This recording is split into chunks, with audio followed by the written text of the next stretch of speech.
हमारा प्यार भरा सलाम। मैं हूं आपका मेजबान गौहर कुची और मेरे साथ इस प्रोग्राम में आज साथ दे रहे हैं हमारे सीनियर साथी सनम एजाज। नाजरीन 10 बजे तक आप हमारे साथ रहिएगा और 10 बजे तक हम मुख्तलिफ खबरों पर तज्जिया तबसरा करेंगे और कुछ अहम खबरें ऐसी भी हैं जिनकी तफसीलात आप तक का पहुंचाना बहुत ज़्यादा ज़रूरी है। बात जहां हम जम्मू कश्मीर के कुछ सूरत हाल मौजूद है, जो सूरत हाल है उस पर बात करेंगे। सियासी सूरत हाल किस तरह की है, क्या कुछ बयानात सामने आ रहे हैं, उस पर भी बात करेंगे। और उसके साथ साथ ही पाकिस्तान और ईरान में क्या कुछ चल रहा है, तनाव इस वक्त जारी है दोनों मुल्कों के दरमियान, उस पर भी बात करेंगे।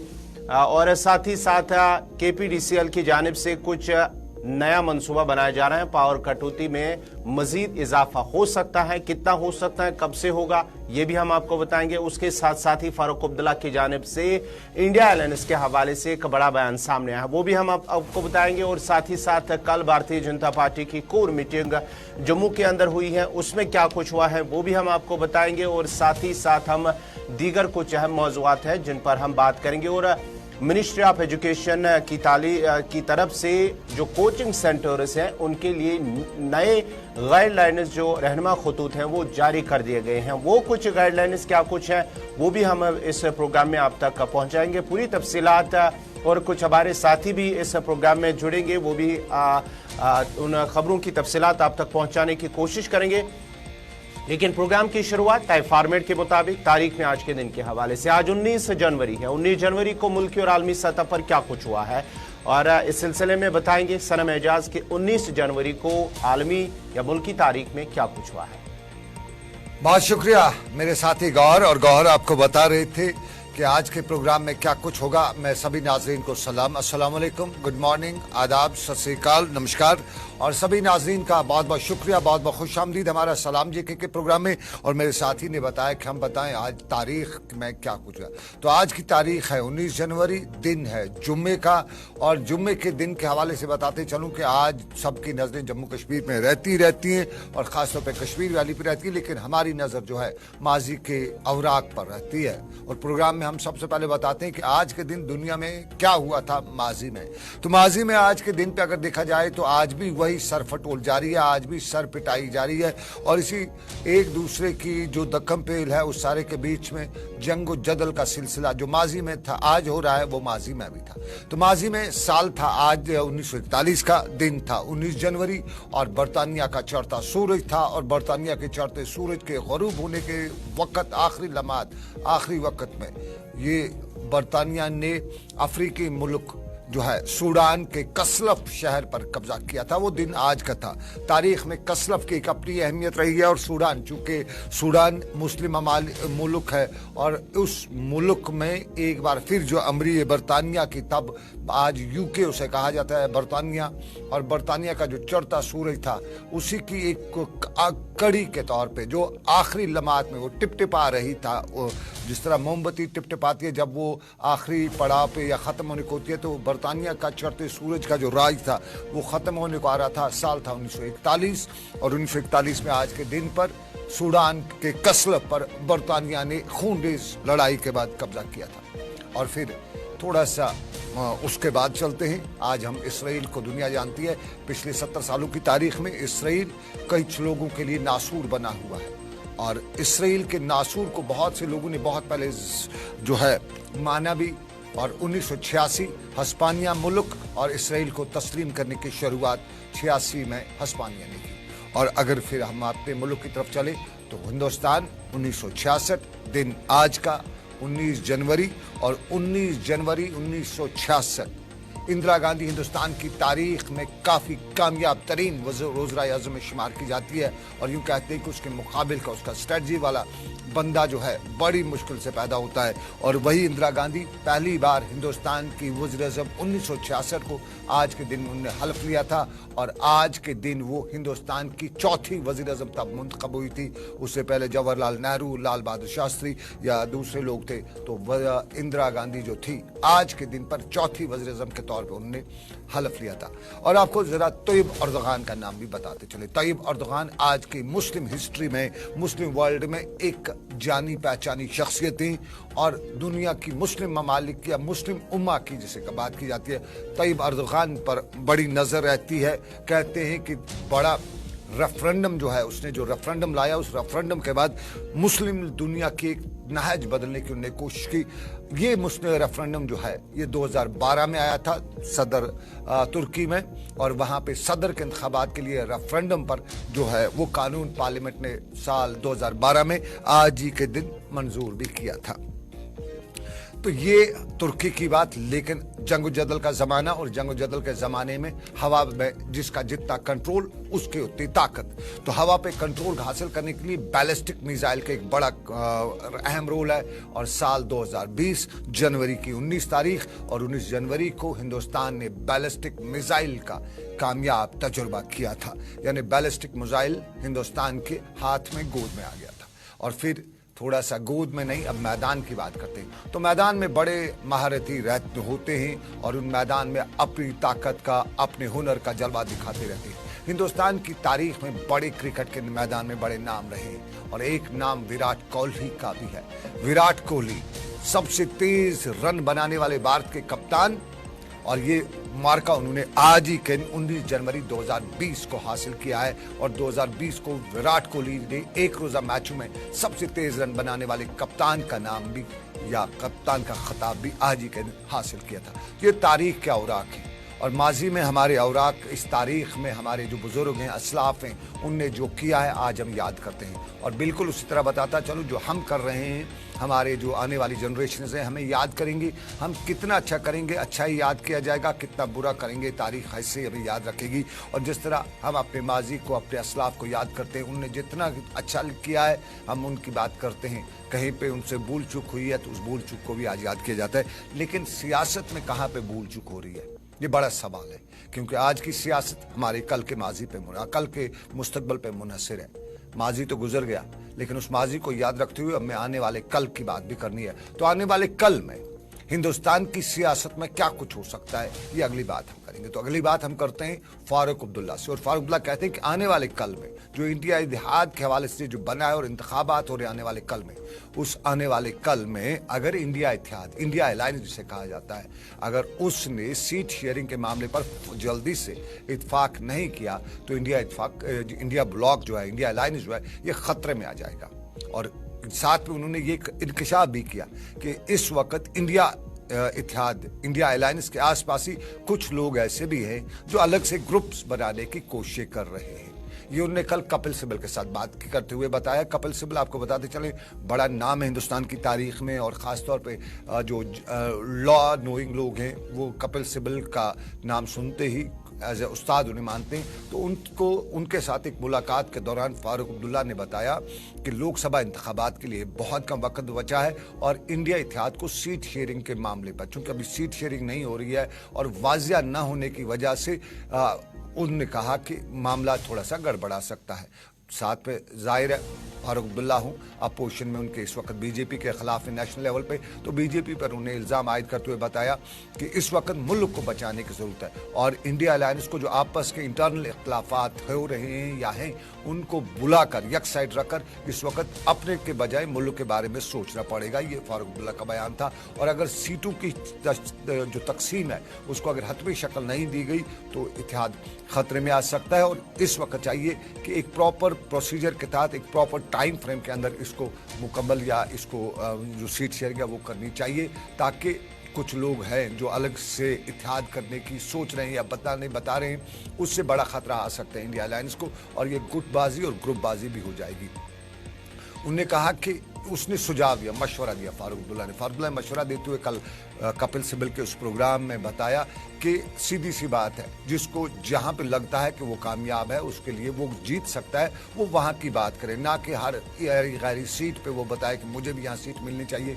जिस तरह उन्होंने अपनी भी कुछ मिसालें दी कि मुझे लगता है मैं फलानी सीट पे कामयाब हो सकता हूँ तो मुझे वो सीट मिलनी चाहिए, कांग्रेस को या दूसरों को वहाँ पे नहीं मिलनी। इसी तरह कांग्रेस को अगर लगता है कि वो जम्मू के किसी में जगह पे सीट ले सकती है तो उनको वहाँ पे दी जा सकती है, मुझे वहाँ पे अपनी टांग नहीं अड़कानी चाहिए। तो ये फारूक अब्दुल्ला ने कहा और उन्होंने ये भी बताया कि जमहूरियत खतरे में है। फारूक अब्दुल्ला ने बताया और आने वाली नस्लें जो हैं, जो कुछ जमहूरियत के साथ इस वक्त हो रहा है वो हमें माफ़ नहीं करेंगी।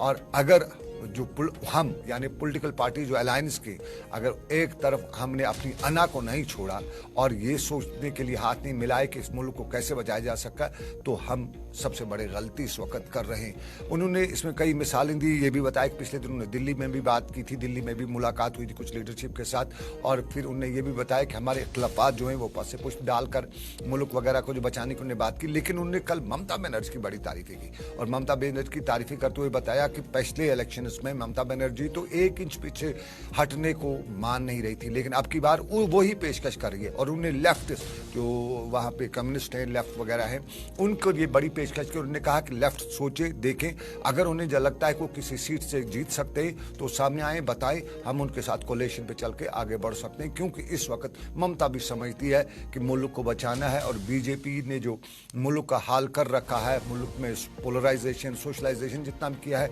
वो हमारे मुल्क के लिए खतरा है और इख्तलाफात को इस वक्त हमें भूल जाना चाहिए। और ये ममता को उन्होंने कहा। बीजेपी का भी नाम लेते हुए जब कपिल सिब्बल ने उनसे पूछा कि बीजेपी के लोग तो सिर्फ राम का नाम लेते हैं तो उनके नज़रियात पर अमल करते, तो फारूक अब्दुल्ला जो हैं, जिन्हें सेकुलर कहा जाता है, उन्होंने कहा कि राम का मतलब सबके लिए बराबरी होती है और हिंदुस्तान में सबको बराबरी के हकूक़ मिलने चाहिए। हम भी चाहते हैं, उन्होंने कहा हम भी चाहते कि यहाँ राम राज्य हो, यानी सबको बराबर जो है हकूक़ मिलने चाहिए। और जो राम है, भगवान राम है, जो फारूक अब्दुल्ला ने कहा कि वो विष्णु यानी विश्व यानी पूरी दुनिया के राम है और उन्हें उम्मीद है, फारूक अब्दुल्ला ने कहा कि उन्हें उम्मीद है कि एक दिन राम राज आएगा। ये फारूक अब्दुल्ला ने बताया कल के हवाले जो कल उनकी मीटिंग हुई और इस मीटिंग में फारूक अब्दुल्ला ने बीजेपी पर तनकीद भी की। साथ साथ उन्होंने बताया कि इंडिया अलायंस को बड़ा खतरा पेश आ सकता है। अगर से जम्मू कश्मीर का डायरेक्टली इनडायरेक्टली उन्हें कोई नाम नहीं लिया, लेकिन पूरे मुल्क में जो इंडिया अलायंस इस वक्त बन रहा है, जिसमें राहुल गांधी जो है इम्फाल से यात्रा भी शुरू कर चुके हैं, कांग्रेस के कई लोग भी आ चुके हैं, नीतीश कुमार और उससे दूसरे जो लोग हैं बिहार, पटना, यूपी, बिहार से वो लोग भी सामने आ रहे हैं और एक बड़ा गठजोड़ बनने की जो कोशिश की जा रही है, उसमें ये फारूक अब्दुल्ला का जो बयान है काफ़ी अहमियत का हामिल है। और माना जा रहा है कि इंडिया अलायंस में इससे आने वाले दिनों में शायद कोई बड़ा इम्पैक्ट इस बयान का भी हो सकता है। गौर बिल्कुल सनम, जिस तरह से सीट शेयरिंग की बात हो रही है, बीएसपी जो मायावती हैं उनकी जानिब से पहले ही जब उनका बर्थडे था, जन्मदिन था, तो उन्होंने बाज़ाब्ता तौर पर इसका खुलेआम ऐलान किया है कि वो फ़िलहाल इसमें इंडिया अलायंस का हिस्सा नहीं होंगी, बल्कि वो जो आने वाले लोकसभा इंतखाबात हैं वो अलग से यानी कि इंतखाबात में हिस्सा ले सकती हैं, वो सीट शेयरिंग के मामले में इंडिया ब्लॉक के साथ नहीं है। तो नाज़रीन, ये थी इंडिया अलायंस के हवाले से फारूक अब्दुल्ला का बयान कि अगर उस पर जल्द फैसला नहीं लिया तो उसको खतरा हो सकता है। अब बढ़ते आगे, बात जरा अब करेंगे हम एक और जो मरकज़ के हवाले से बात की जा रही है। जो बजट सेशन 31 जनवरी से शुरू हो रहा है और 9 फरवरी तक ये जारी रहेगा। 9 फरवरी इख्तिताम होगा। इस सिलसिले में माना जाता है कि जो पहाड़ियों के लिए जो रिजर्वेशन की बात की गई थी मरकजी हुकूमत की जानिब से, इसमें बिल को पास किया जा सकता, उनके लिए एक खुशी की खबर। और माना जाता है सनम के जो लोकसभा इंतखाबात है, लोकसभा इंतखाबात से कबल अगर ये बिल पास हो सकती है तो भारतीय जनता पार्टी के लिए एक बड़ा फायदा हो सकता है। जो पार्लिमानी सीट है अनंतनाग या राजौरी, पूंछ की बात करेंगे तो एक बड़ा फैक्टर बन सकता है ये।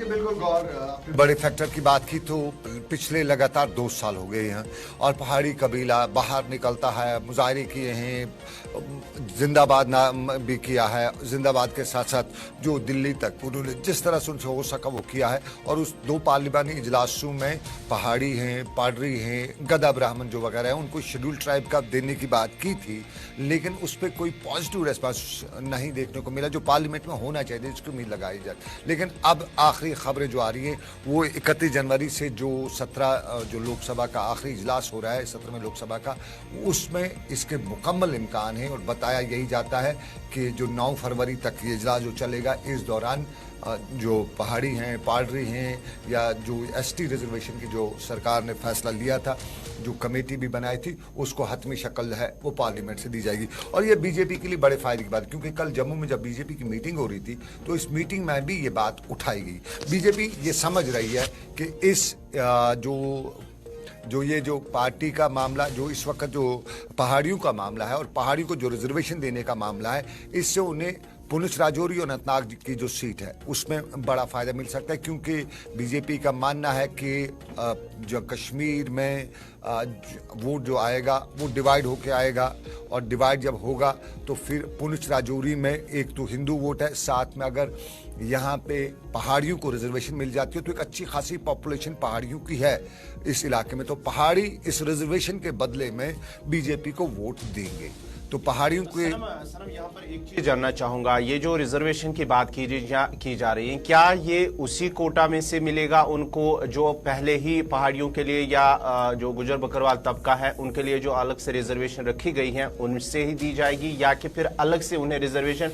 क्योंकि अगर ऐसा नहीं हुआ तो जो मुल्क के अंदर पहले ही इस सिलसिले में जो पहाड़िया गुजर बकरवाल तबका के लोगों ने इस हवाले से खदशा जाहिर किया, अगर उनके कोटे से कोई छेड़खानी की गई या छेड़छाड़ की गई है तो एक बड़ा आंदोलन हो सकता है। देखिए, सबसे पहली बात यह है कि पहाड़ी जो है वो ऑलरेडी रिजर्व्ड कैटेगरी में एक तरह से हैं। वो पीएसपी यानी पहाड़ी स्पीकिंग जो पीपल है वो एक बाज़ाब्ता तौर पे आपको जम्मू कश्मीर में मिलता है कोटा, रिजर्व कोटा मिलता है। उनके पास 4 या 5% या 4% है उनके पास रिजर्वेशन। तो ये जो पहला ये कहना है कि उनसे किसी और के कब्जे से लिया जाएगा, तो शायद ऐसा नहीं हो सकता है, क्योंकि ऑलरेडी उनके पास कोटा है। तो कोटा में से गुजरों के पास भी कोटा है, उनके पास भी कोटा है, तो ये अगर दोनों मिला लिए जा सकते हैं, ज्यादा से ज्यादा इसको मिलाया जा सकता है, गुजर और पहाड़ी का ये जो कोटा है इसको मिलाया जा सकता है, या एक चीज इसमें ये हो सकती है। दूसरा ये है कि ये जो पहाड़ी ट्राइब के लोग हैं, इन लोगों का कहना है चूंकि ये आपस में एक ही है, ये गुजर और पहाड़ी जो हैं एक ही है, ज़बान का भी पूरा लगभग अगर 100% नहीं तो 80% ज़बान एक दूसरे की मिलती है, कल्चर एक दूसरे के साथ पूरे का पूरा मिलता है। पहाड़ी पग पहनता है, गुजर पगड़ी पहनता है, इतना ही फ़र्क है। तो ये दो इन चीज़ों की है, और उसके साथ इनके रिश्ते भी हैं, चाहे वो कश्मीर हो, पुंछ राजौरी हो, लेकिन इसकी डिफरेंसेस जो हैं पॉलिटिकल लीडरशिप ने शुरू कर रखी हैं। ये किसी और की ये नहीं है, ये अपनी वोट बैंक पॉलिटिक्स के लिए गुजरों और पहाड़ियों में डिफरेंसेस पैदा की गई। और मैं आपको बताऊं कि ये वोट बैंक पॉलिटिक्स में बहुत सी जगहों पे पहाड़ियों ने किया, फिर बहुत सी जगहों ने गुजरों ने किया, और ये इनमें मैं ऐसे कह सकता हूँ कि कोई बड़ा डिफरेंस नहीं है। अब ये आज की डेट में कुछ आज भी पॉलिटिक्स इस पे की जा रही है, वोट बैंक पॉलिटिक्स ही की जा रही है, इसमें और कुछ नहीं किया जा रहा है। अब मैं आपको बताऊं कि रिश्तों में पहाड़ियों की लड़कियां गुजरों में हैं, गुजरों की लड़कियां पहाड़ियों में हैं, मतलब रिश्ते हुए हैं, शादियां हुई है। मामा गुजर है तो भांजा पहाड़ी है, पहाड़ी गुजर मामा दूसरा गुजर है तो दूसरा पहाड़ी है। ये आपस में बिल्कुल शाना बशाना ये रहे, और एक ही इलाके इनका कोई बड़ा फर्क नहीं है। लेकिन ये डिफरेंसेस जो है ये पॉलिटिकल जो वोट बैंक पॉलिटिक्स है उसकी वजह से गई है। और फिर पिछले 1 साल से जब से गुजरों वगैरह का हुआ तो उसकी वजह गुजरों की सिर्फ पहाड़ियों की अगर देखा जाए तो वो जो रिजर्वेशन है पॉलिटिकल, ये जो रिजर्वेशन है जो नौकरीज में जॉब्स वगैरह में, वो इसके लिए कोई इतना बड़ा जो एसटी की डिमांड करें वैसा बिल्कुल नहीं करें। उनका सबसे बड़ा मुद्दा मकसद जो है वो जो पॉलिटिकल रिजर्वेशन की है, 9 जो सीटें रिजर्व की गई हैं असेंबली सीट्स के लिए, वो उस वजह से परेशान है। क्योंकि जो पहाड़ी कहते हैं उनका मानना है कि अगर 9% रिजर्वेशन हो गई और सपोज अगर मैं किसी कॉन्स्टिट्यूंसी में रहता हूं और वहां पे वो सीट जो है वो रिजर्व हो गई, और मैं सपोज मैं मानता हूं गुजर कम्युनिटी से बिलोंग करता हूं, तो मैं फिर वो सीट पे इलेक्शन लड़ सकता हूं, पहाड़ी नहीं लड़ सकता है। तो फिर पहाड़ी का वही कहना है कि उनकी असली डिमांड वही है कि ये जो पॉलिटिकल रिजर्वेशन दी गई है एसटी से उन्हें इसमें जगह मिलेगी। ये जो पॉलिटिकल रिजर्वेशन में यानी वो इस पे भी इलेक्शन लड़ सकते हैं, जो रिजर्व किया गया ये पॉलिटिकल रिजर्वेशन।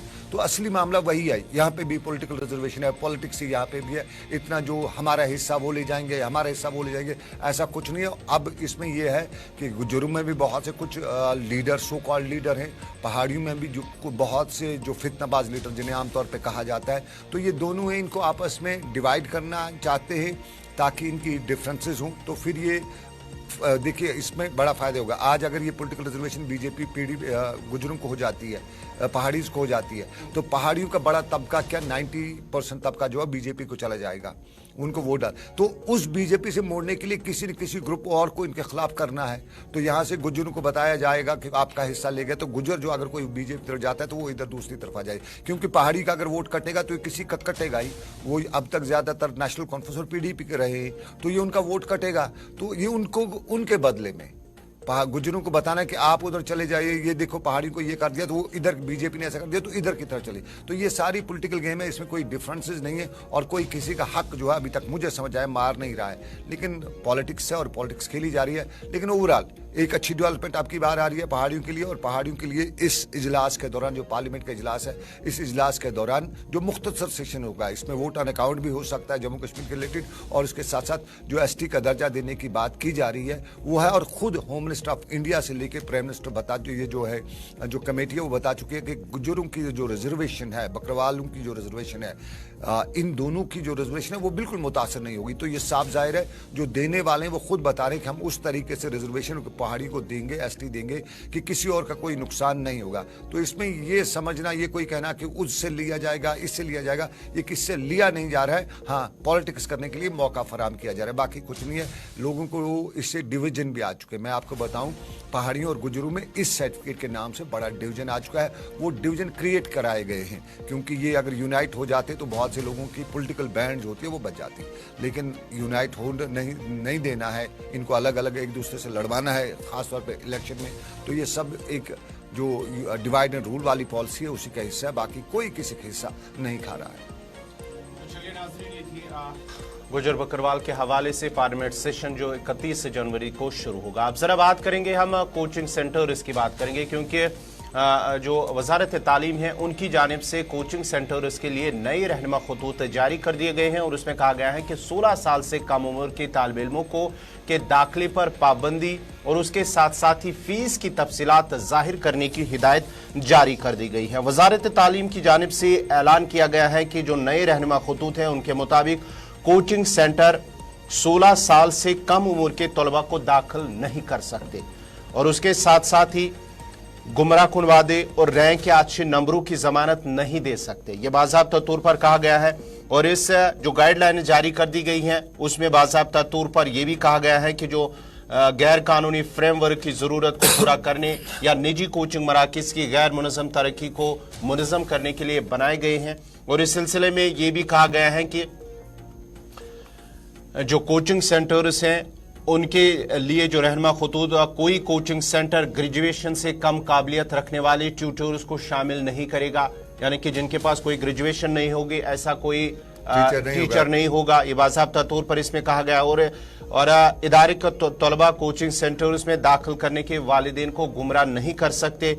ये भी कहा गया है कि इसलिए कभी कभी ऐसा होता है कि कोचिंग सेंटर्स के जो मालिकान हैं, जो कोचिंग सेंटर चलाते हैं, वो वालिदैन को गुमराह करते हैं कि आपके बच्चों को ज्यादा नंबरात और रैंक पाने की कोशिश की जाती हैं। इस सिलसिले में बाज़ाब्ता तौर पर यह भी इस गाइडलाइन इसमें कहा गया है। और साथ ही साथ 16 साल से कम उम्र के तलबा को दाखिला नहीं करा सकते हैं। ये भी इस गाइडलाइन जो जारी कर दी गई हैं वजारत एजुकेशन की जानिब से, वजारत तालीम की जानिब से बाज़ाब्ता तौर पर ये कहा गया है। जी बिल्कुल, जरा कोचिंग के बारे में हिलाल अंजूरी के पास चलते हैं। हिलाल अंजूरी, बहुत बहुत शुक्रिया हमें सुबह सुबह आपका ज्वाइन करने के लिए, बहुत शुक्रिया हिलाल। तो जरा बताइए, ये कोचिंग सेंटर्स का मामला, 16 साल की कम उम्र, और अक्सर हम देखते हैं अखबारात में इश्तिहारात, और उन इश्तिहारात में बताया जाता है कि इस रैंकिंग, ये रैंकिंग, वो रैंकिंग। तो क्या इससे कोई बड़ा जो सिस्टम है कोचिंग सेंटर्स का, ये चेंज हो जाएगा? देखिए सनम, मरकजी वजारत तालीम की जानिब से जो ये नए रहनुमा खतूत या नए गाइडलाइंस जो मुतारिफ कराई गई है, इसके पीछे एक वजह बताई गई है। वो वजह ये बताई गई है कि तालिब इल्मों की खुदकुशी के जो बढ़ते वाक़ात है और उसमें जो आतिशदज़्की के वाक़ात है, और उसके अलावा जो सहूलियात की कमी के साथ साथ दर्स तदरीस के अंदर जो उन्हें प्रॉब्लम्स होती हैं, उसके पेश नज़र ये फैसला लिया गया है। हालांकि ये ऑल इंडिया स्तर पर लिया गया फैसला है, मरकजी वजारत तालीम की जानिब से ये फैसला लिया गया है, जिसमें यह कहा गया है कि 16 साल से कम उम्र वाले बच्चों को या तालिब इल्मों को आप एनरोल नहीं कर सकते। तो इसका मतलब यह है कि 10वीं जमात से कम कोई भी तालिब इल्म जो है वो एनरोल नहीं हो सकता है किसी भी कोचिंग इंस्टीट्यूट के अंदर, इसके लिए मुकम्मल पाबंदी हो गई है। ये सरकार की तरफ से बाज़ाब्ता ऐलान हुआ है। लेकिन 10वीं जमात के बाद के जो तालिब इल्म है उनके लिए भी कुछ रहनुमा खतूत जो है वो यहाँ पर जाहिर किए गए हैं। एक ये कि कोचिंग निज़ाम जो हम देखते हैं पूरे मुल्क के अंदर थोड़ा एक्सपेंसिव जरूर है, इसमें कोई शक नहीं है, लेकिन ये भी हकीकत है कि स्कूलों के मुकाबले में जो कोचिंग सेंटर्स काम कर रहे थे उनका एक आउटकम जरूर था, लेकिन एक वालिदैन के लिए उनका फी, उनका जो तरीकाकार था वो किसी हद तक बोझ बनता जा रहा था और उन कोचिंग सेंटर्स की वजह से जो सरकारी स्कूल है वो मुतासिर हो जाते थे। ये एक आम बात है जो हम जम्मू कश्मीर के अंदर भी देख रहे हैं। और कोचिंग सेंटर्स का जो सिस्टम है ये सिर्फ जम्मू कश्मीर के अंदर नहीं है बल्कि पूरे मुल्क के अंदर बड़े बड़े इंस्टीट्यूशंस ऐसे हैं जो लाखों रुपए सिलेबस की कंप्लीशन के लिए वसूल करते हैं। तो सरकार की जानिब से उस पर भी एक नजर रखी गई है और जो गाइडलाइंस तैयार की गई हैं उसमें कहा गया है कि फीस स्ट्रक्चर क्या कुछ होना चाहिए और उसमें जो फीस स्ट्रक्चर होना चाहिए वो आपकी वेबसाइट पे जाहिर हो जाना चाहिए। आप कोर्स कितने देर तक मुकम्मल करोगे वो भी आपके वेबसाइट पे होना चाहिए। हॉस्टल चार्जेस क्या होंगे, मेस चार्जेस क्या होंगे वो भी आप जाहिर करेंगे ताकि कोई इजाफी फी जो है आप बच्चों से वसूल ना करें। इतना ही नहीं बल्कि इन कोचिंग सेंटर से ये भी कहा गया है कि जो भी आप ट्यूटर्स, जो पढ़ाने वाला अमला होगा जिन्हें आप हायर करोगे तो उनकी क्वालिफिकेशन मिनिमम ग्रेजुएट होना चाहिए। जहां जहां पर भी हम देखते हैं तो ऐसे जम्मू कश्मीर के अंदर खासतौर पर जब ऐसे ट्यूटर्स की हम बात करते हैं तो यहाँ क्वालिफाइड ट्यूटर्स होते हैं, क्वालिफाइड ट्यूटर्स होते हैं जो पढ़ाते हैं, क्योंकि इन कोचिंग सेंटर्स के अंदर भी एक बड़ा कंपटीशन है। तो इस हवाले से वहां पर ऐसे अमले की तैनाती होती थी जो पढ़ा लिखा हो। हिलाल, एक जो है यूजुअली कोचिंग सेंटर्स की बात की गई है, लेकिन यूजुअली गांव देहात में वहाँ पे कोचिंग सेंटर्स कम होते हैं। ज़्यादातर विंटर्स में जब छुट्टियाँ होती है तो मोहल्लों में जो है घरों में ही कोई उस्ताद इस तरह की क्लासेस ले लेता है बच्चों को 10th से नीचे। इसका उस पर कोई इम्पैक्ट हो सकता है, कोई इम्पैक्ट उस पर पड़ सकता है या कोई कानूनी कार्रवाई, क्योंकि उनके पास ना रजिस्ट्रेशन होती है और टीचर होते कोई या इलाके के यही कुछ स्टूडेंट 2-3 अपना ग्रुप खड़ा करके मोहल्ले में घरों में ही वहाँ पे ये या किसी दुकान पे खड़ा कर देते कोचिंग या इंस्टीट्यूशन ट्यूशन सेंटर, उसको ट्यूशन सेंटर, क्या उस पर कोई इम्पैक्ट इसका पड़ सकता है इस नए कानून का? और साथ साथ में जो इखलाक की बात की गई है इस नए कानून में, बा इखलाक होना चाहिए, तो ये जरा सीरियस मामला तो नहीं हो जाएगा? देखिए ये काफी सीरियस मामला है, इसमें कोई शक नहीं, लेकिन होना भी चाहिए। अगर कोई बा इखलाक होना चाहिए तो जरूरी है किसी भी टीचर की क्रेडेंशियल्स होनी चाहिए कि वो बा इखलाक होना चाहिए। और बा इखलाक होना सिर्फ टीचर के लिए जरूरी नहीं है, हर किसी इंसान के लिए जरूरी है। लेकिन जहां तक आपने गाँव देहात का जिक्र किया, इसमें कोई शक नहीं है कि वहां पर इस तरह के हालात हैं कि एक घर के अंदर 10 बच्चे जमा हुए, 2 टीचर्स हायर हुए और उन्होंने उनको पढ़ाना शुरू किया है। ये आप देखने वाली बात होगी कि जो स्टेट गवर्नमेंट्स होंगे, जो स्टेट डिपार्टमेंट्स होंगे एजुकेशन के, वो इस चीज को कैसे लेते हैं, क्या वो इस पे फॉलो अप करेंगे और जो अपनी एनफोर्समेंट टीमें हैं क्या वो इन जगहों पर रवाना करेंगे और उसके बाद फिर उनकी वेरिफिकेशन हो जाएगी, छापामारी हो जाएगी, ये देखने वाली बात होगी। लेकिन इतना जरूर है कि गांव देहात के अंदर ऐसे कुछ चीजें हैं। और दूसरी बात यह है कि आजकल गांव देहात के अंदर भी हम देख रहे हैं कि जो नामवर कोचिंग ट्यूशन होते हैं उनका जो एक सिस्टम है वहां पर भी राइज हो गया है। अब हर कोई बच्चा किसी कमरे के अंदर पढ़ना नहीं चाहता है, उन्हें भी बाहर कोचिंग सेंटर का एक माहौल मिलना चाहिए, तो वो चीज वहां पर भी मुतारिफ हो गई है। तो इस वजह से बड़े कोचिंग सेंटर के अंदर ही वो बच्चे भी चले जाते हैं। लेकिन जहां जहां पर भी हैं, क्या वहां पर सरकार कोई कार्रवाई करेगी, ये देखने वाली बात होगी। बहुत शुक्रिया मीर हिलाल अंजूरी, हमारे साथी मीर हिलाल अंजूरी, कोचिंग सेंटर्स। और इसमें एक सवाल है, क्योंकि हमारे यहाँ कानून जितने बनाए जाते हैं उसमें कुछ भी ऐसा होता है, नुकात ढूंढते हैं जो कानून को तोड़ने वाले, या हमारा जो करप्ट पॉलिटिकल सिस्टम है उस करप्ट सिस्टम में बहुत से लोग करप्शन के जो हैं। इसमें एक चीज़ है, जिस तरह मैंने हिलाल से भी पूछा कि गाँव देहात में 2 बच्चों ने विंटर क्लासेज जो शुरू करते हैं, ख़ासतौर पर 10th क्लास में 10th के बच्चों को एग्ज़ाम जब होता है उससे पहले विंटर में उनको पूरी तरह से तैयार करने के लिए गांव देहात में इस तरह के क्लास होते हैं। तो वहाँ पे इन बच्चों, ये जो है जिनकी कोई रजिस्ट्रेशन नहीं होती, कोई कुछ नहीं होती है, वो 2, 4, 10 बच्चे 5 बच्चे जमा होकर कर लेते हैं। तो वहाँ पे कहीं कोई कल आ जाएगा करप्शन वाला के ये मेरा करो तो नहीं तो तुम्हारी खैर नहीं। और दूसरी ये बाइखलाक जो है, ये सर्टिफाई कौन करेगा, कैसे सर्टिफाई होगा, ये बड़ा सवाल है इसमें कि बाइखलाक कौन और बाइखलाक कौन नहीं, ये इस कोचिंग में है। लेकिन अगर कोचिंग की हम बात करें तो बात बच्चों की आ जाती है। और गौहर, माजी में हम देखा करते थे, हम घर कभी दाखिल होते ही नहीं थे। जब हमारे बचपन के दिन थे तो हम नाराज दिन तो मैदान में गुजरता था, वो चाहे फुटबॉल हो, क्रिकेट हो, वॉलीबॉल हो, कबड्डी हो, जितनी भी गेम्स हैं। लेकिन आज की तारीख में बच्चे घर से बाहर नहीं निकलते हैं, और घर से बाहर क्या धक्के देके निकालना पड़ता है कि जाओ खेलो, क्योंकि उन्हें मोबाइल हाथ में आ गया है। और जब ये बाहर नहीं निकलते हैं, 24 घंटे मोबाइल पर रहते हैं, तो इनका साफ जाहिर है जब बाहर मूवमेंट कुछ नहीं की, डाइजेस्ट नहीं हुआ। जब हम दौड़ा करते थे, 1 घंटा दौड़ा करते तो भूख लगती थी, 2 बार खाते थे। लेकिन आज की डेट में ये बच्चे खाते नहीं हैं, और ख़ास तौर पे फल सब्जियां ये तो बिल्कुल पसंद नहीं करते हैं। विटामिन जिनमें होती हैं। गौर, सुबह सुबह जब घर में आपके बच्चे जो होते हैं ना, वो जो खाना पसंद करते हैं, जो उनको आज की पसंद है, उसको तो शायद हमारे ज़माने में क्या, आज के ज़माने में भी कोई जी होश खाना पसंद नहीं करेगा। लेकिन मजबूरी है, बच्चों को फास्ट फूड खाना पड़ता है और बच्चे उसकी तरफ ज़्यादा भागते हैं। ये हमारे शायद सवाल है। गौर, क्या आपको नहीं लगता इस पे हमें काम करना चाहिए? बिल्कुल, जिस तरह से खबर सामने आ रही है कि जहां पर आजकल अगर हम देख रहे हैं तो बच्चे जो हैं वो फल फ्रूट वगैरह खाने से कतराते हैं, यानी कि वो चीज़ें छोड़ देते हैं और जो चीज़ें नहीं खानी चाहे वो चीज़ें खाते हैं, जिनमें जंक फूड का जिक्र आता है। क्योंकि जंक फूड आजकल बच्चों का जो मनपसंद खाना बना हुआ है, उसकी वजह से जो डॉक्टरों से उनकी जानिब से ये खदशा जाहिर किया जा रहा है कि इस जंक फूड के खाने से बच्चों के अंदर ये मुख्तलिफ बीमारियों को जन्म देते हैं। और इसलिए वालिदैन को डॉक्टरों की जानिब से अपील की गई है, गुजारिश की गई है कि वो अपने बच्चों को इन जंक फूड से दूर रखें। और बाज़ाब्ता तौर पर कहा गया है कि अगर ये फल सब्जियां फ्रूट वगैरह नहीं खाएंगे तो इस जंक फूड की वजह से उनमें जिस तरह से आजकल देखा जा रहा है कि कितनी इन्फेक्शन या कितनी बीमारियों से जूझ रहे हैं आजकल के बच्चे, वो बड़ी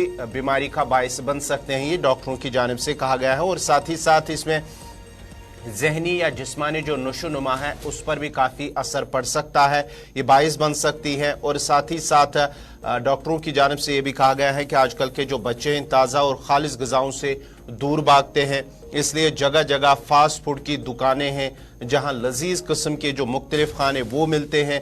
लेकिन इस सूरत हाल में तिबी माहिरीन ने जो वो काफ़ी फिक्रमंद नजर आ रहे, उन्होंने तशवीश का इजहार किया और कहा, जो माहिरीन का मानना है कि जो आजकल के छोटे बच्चे जो जंक फूड खाते हैं, मुज़िर सेहत खाना खाते हैं, उसकी वजह से उनकी सेहत न सिर्फ आज बल्कि आने वाले वक्त में ये ज़्यादा असरअंदाज हो सकते हैं, मुतासिर आने वाले वक्त में उनकी सेहत हो सकती है। और वालिदैन से उन्होंने गुजारिश की है कि अपने बच्चों को, अपने प्यारों को इन जंक फूड से दूर रखा जाए। बिल्कुल गौर, एक चीज है, नाम भी इनके बड़े कमाल के होते हैं। मैं एक बार अपनी मिसाल दूं, एक बार मैं रेस्टोरेंट में गया था, मैंने कहा उससे भाई साहब को कि क्या है खास, तो उन्होंने कहा सर हॉट डॉग है। तो मैं बड़ा परेशान हो गया कि कुत्ता भी खाना पड़ेगा, गर्म कुत्ता है। तो ये नाम भी इनके बड़े मिसाल। और ये बच्चे कैसे उल्टी नहीं आती जब ये हॉट डॉग वगैरह सुनते हैं, खाते कुत्ते का खाने की बात आती है यहाँ पे। तो ये सुबह सुबह आपको बताता चलो क्या नाम भी क्या है। इरफान के पास चलते, बहुत शुक्रिया इरफान सुबह सुबह ज्वाइन करने के लिए। जरा बताइए हॉट डॉग, आगे हमारे स्क्रीन पे भी हॉट डॉग का नाम आ गया, तो हॉट डॉग रोल वगैरह ये सब कुछ जो है ये खाते हुए इन बच्चों को उल्टी नहीं आती। जब इस तरह के नाम ही ये सुनते हैं तो लगता नहीं है दिमाग में कि खाने खा क्या रहे हैं हम। देखिए सर, हम जहाँ तक जंक फूड का ताल्लुक है, जंक फूड के साथ साथ अगर मैं बात करूँ, ये एक यूरोपियन कॉन्सेप्ट है पहले से ही। क्योंकि अगर हम देखेंगे तो फॉरेन कंट्रीज में पहले से ये जंक फूड जो है वो काफी पॉपुलर रहा, जिसमें बर्गर्स, हैमबर्गर्स, हॉट डॉग्स या फुटलॉन्ग्स वगैरह ये सारे जो प्रोडक्ट्स है वो ये खाने पीने के मामला जो है वो वहीं दिखाई देते थे। धीरे धीरे अब ये मामला स्विच इंडिया में हुआ तो यहाँ पर भी ये सारी चीजें जो है डिफरेंट मल्टीपल चेन्स जो खासतौर पे फूड कोर्ट्स को लेकर है, जिसमें KFC है, मैकडॉनल्ड्स है, बाकी लोग, तो उन्होंने ये सारी चीजें इंट्रोड्यूस कर दी। अब आप देख लीजिए कि कश्मीर के साथ साथ कई सारी चीजें यानी कई सारे मामला जुड़ चुके हैं। जब आप खुद ही बता रहे हैं हॉट डॉग को लेकर, तो आखिरकार ये क्या है?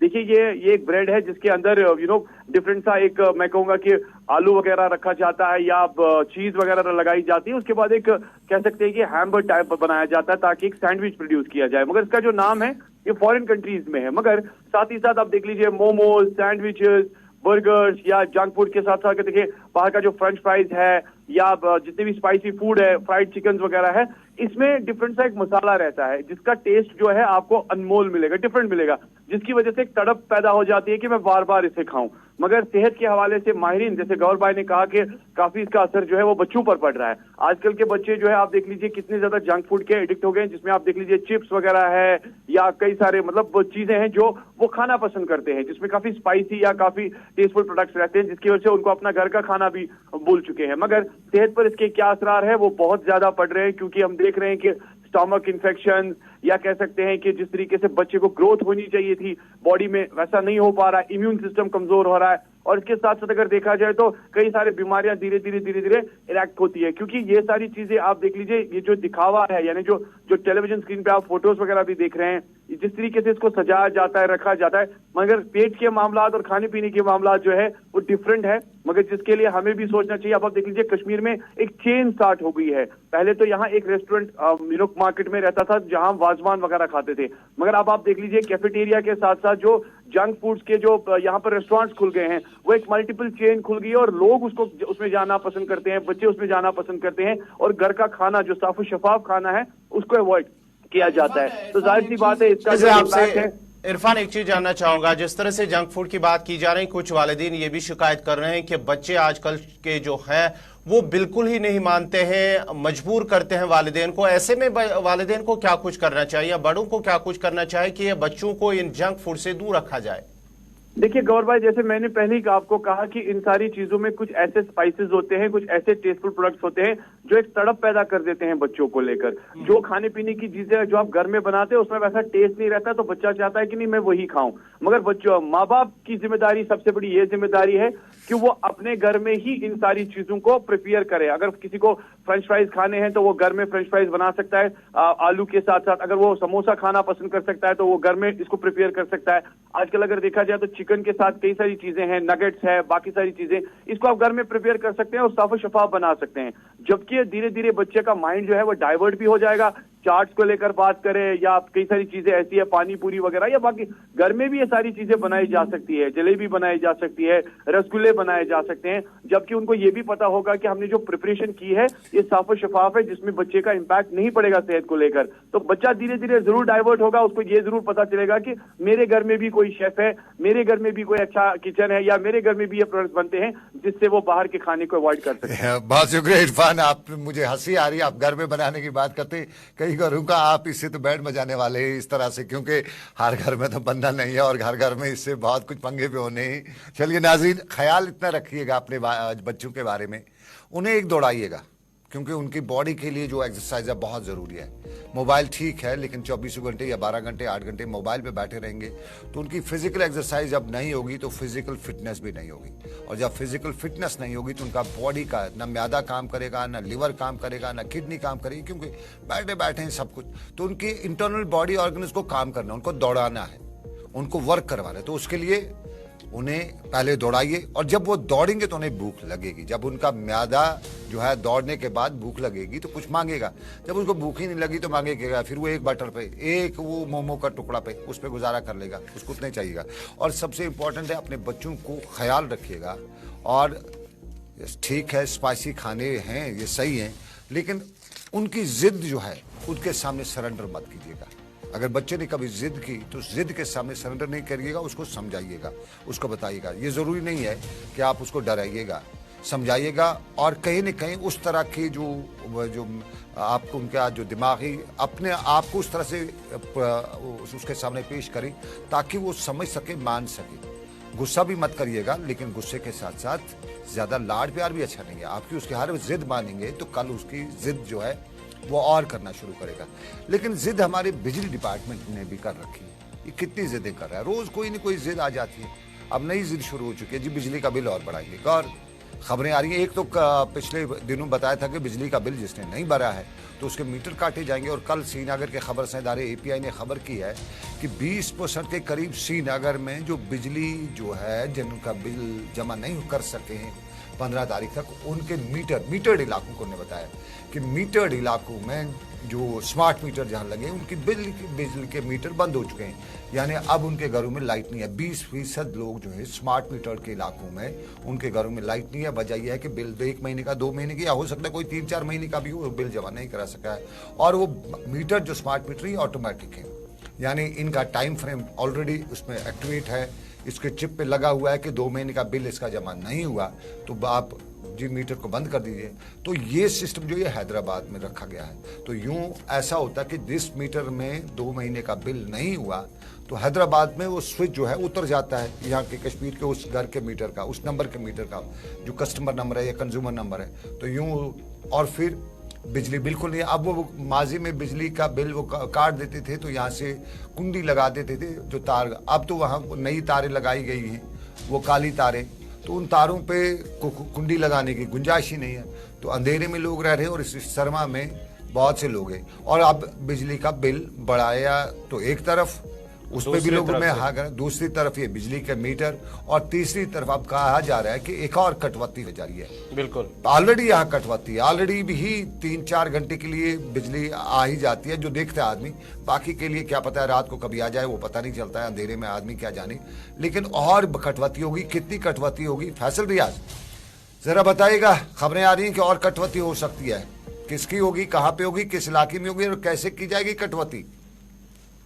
देखिए सनम, जैसे विंटर स्टार्ट हुआ था तो आपको याद होगा कि महकमा पीडीडी ने एक कर्टेलमेंट इशू किया था जिसमें बताया गया था कि जो नॉन मीटर्ड एरिया है वहां पे 8 घंटे की कटौती होगी और उसके साथ साथ जो मीटर्ड एरिया है वहां पे 4.5 घंटे की कटौती होगी। तो उसके बाद ही पहले से ही ऑलरेडी उससे भी इजाफी वक्त की जो है कटौती की जाती थी। अब लेकिन जिस तरीके से मौसमी सूरत हाल बनी हुई है और सरकार का मानना है कि जो पानी का डिस्चार्ज है वो काफी ज्यादा कम है। इससे पहले भी दिसंबर में ही ये खबरें सामने आई थी कि जो हमारी कैपेसिटी है पावर की उससे करीबन 85% इस वक्त जो बिजली है वो कम है। यानी इस हमारी जो कैपेसिटी है वो 1100 से ज्यादा जो हमारी मेगावाट की जनरेशन है। लेकिन इस वक्त जो महकमा पीडीडी की तरफ से कहा जा रहा है कि खाली 150 की जनरेशन इस वक्त हो रही है। यानी जो पानी का डिस्चार्ज कम है इसकी वजह से जो है बिजली कम जनरेट होती है और इसी तरीके से वो दस्तियाबी कम ही कर पा रहे हैं। अब कल ही एक्सपेन की तरफ से एक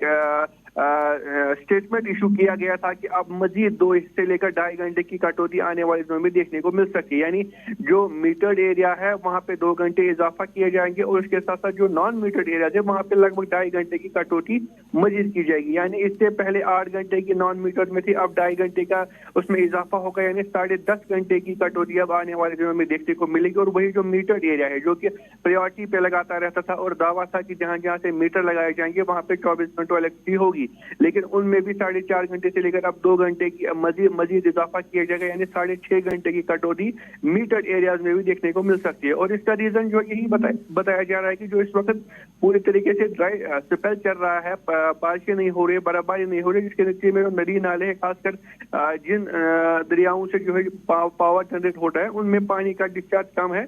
उसी के नतीजे में जो है जनरेशन कम हो रही है जिसके नतीजे में हमें पावर कटौती करनी चाहिए है। फैसल, क्या माना जाए कि अगर इसी तरह का मौसम रहा तो आने वाले वक्त में मजीद जो कर्टेलमेंट है वो इसमें इजाफा हो सकता है, कर्टेलमेंट हो सकती है अगर ऐसा ही मौसम रहा जम्मू कश्मीर के अंदर? देखिए, अंदेशा तो वही लग रहा है कि जिस तरीके से स्टेटमेंट में भी कहा गया है पीडीडी की तरफ से कि समर में जो है काफी ज्यादा मुश्किलात इससे होगी अगर इसी तरीके से ड्राई स्पेल रहा, क्योंकि 1100 ज्यादा से ज्यादा ही मेगावाट यहाँ पे जनरेट होते हैं। जो स्टेट पूल की जो हमारी कैपेसिटी है, बाकी जो भी जनरेशन है वो सेंटर की है, तो उससे तो फिर हमें खरीद के लाना पड़ता है। तो जिस तरीके से हाल ही में करीबन दिसंबर में कहा गया था कि अभी 150 मेगावाट ही हमारी यहाँ जनरेशन है, उसके बाद करीबन 700-800 मेगावाट जो है सेंटर से बुलाए गए थे, खरीदे गए थे। तो अगर इसी तरीके से ड्राई स्पेल रहा तो जो ये जनरेशन है स्टेट पूल की वो तो 0 पे हो जाएगी और फिर सारा जो डिपेंड है वो बाहर की बिजली पे हो सकता है। तो अगर इसी तरीके से लेगा तो ये पूरा साल मुझे लगता है कि जो 2024 जो है वो इसी तरीके से कटौती में ही चला जाएगा, क्योंकि जो सारी जो नजरें है वो मौसमी सूरत हाल पे, कब मौसमी सूरत हाल बदलेगी और बारिशें होगी तो उसके बाद जनरेशन में थोड़ा बहुत इजाफा हो सकता है। और जिस तरीके से बताया जा रहा है कि 85% की कमी इस वक्त जनरेशन में है, तो ऐसा तो साफ अंदेशा है या जाहिर हो रहा है कि आने वाले समर में या आने वाले साल में काफी ज्यादा मुश्किलातें जो है इलेक्ट्रिसिटी के हवाले से हो सकती है। बहुत बहुत शुक्रिया। आने वाले वक्त में बिजली के हवाले से बहुत मुश्किलात हो सकती है फैसल रियाज। और एक और कटौती होने जा रही है, करीबन 2 से 2.5 घंटे की कटौती, और इस कटौती के बाद क्या कुछ बनता है हाल अहवाल यूं बताएं। अभी तक जो कटौती हो रही है उससे भी परेशान है, आगे कितना और परेशान होंगे खुदा जानता है, लेकिन एक कटौती हमें भी लेनी पड़ेगी। हम तजारती ब्रेक की कटौती की बात करते हैं। एक छोटा सा कमर्शियल ब्रेक लेना पड़ेगा गौर, और ब्रेक के बाद हम वापस आएंगे। सोवरा के पंजर अंजर सब डीले क्यों हैं, ये भी सवाल रहेगा। और उसके साथ साथ इस मौसम की मार से हम कैसे बचें, कैसे बचाएं अपने आप को, ये भी रहेगा सलाम जी के मिल, लेकिन इस कमर्शियल ब्रेक के बाद।